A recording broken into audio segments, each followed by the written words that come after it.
随着中国当局打压东突厥斯坦穆斯林的手段日趋严厉，越来越多已经逃亡土耳其的维吾尔难民担心再被遣返中国。维吾尔人遭到遣返回中国的消息，近日在土耳其维吾尔难民中流传。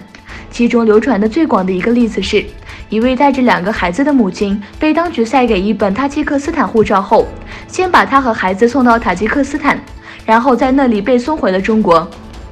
土耳其移民局官员上月在新闻发布会上曾否认土耳其会把维吾尔人送回中国，但这名官员也表示，违法犯罪的难民将会失去在土耳其居留资格。另一方面，东突厥斯坦理事会主席图姆图尔克接受欧亚新闻网采访时表示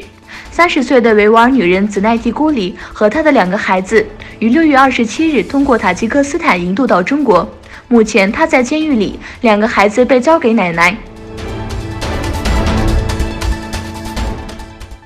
中国当局长期以来在东突厥斯坦实行宗教汉化政策，目前这些政策扩展至回族人聚集的地区，回民聚集的生活区被改造，回民广场、回民美食街、清真寺、店铺名称甚至购物袋都在悄悄变样。一场无声的宗教文化清洗正在进行。甘肃省陇南市东关村是回民聚集地，村里的东关穆斯林广场是当地居民的休闲场所。去年11月，广场中央的伊斯兰风格建筑物被政府部门拆除，凡带有伊斯兰教标志的，如广场中央刻有阿拉伯文的石碑、围墙上刻制的穆斯林教规，全部在3天之内被清理。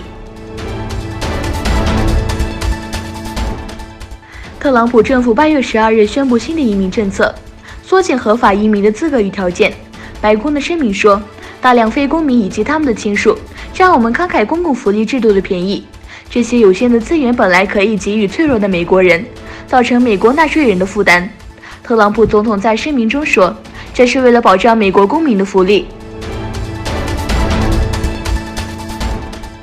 欧洲日益增长的不信任感和中国经济增速减缓，导致中国在欧洲国家的企业收购在减少。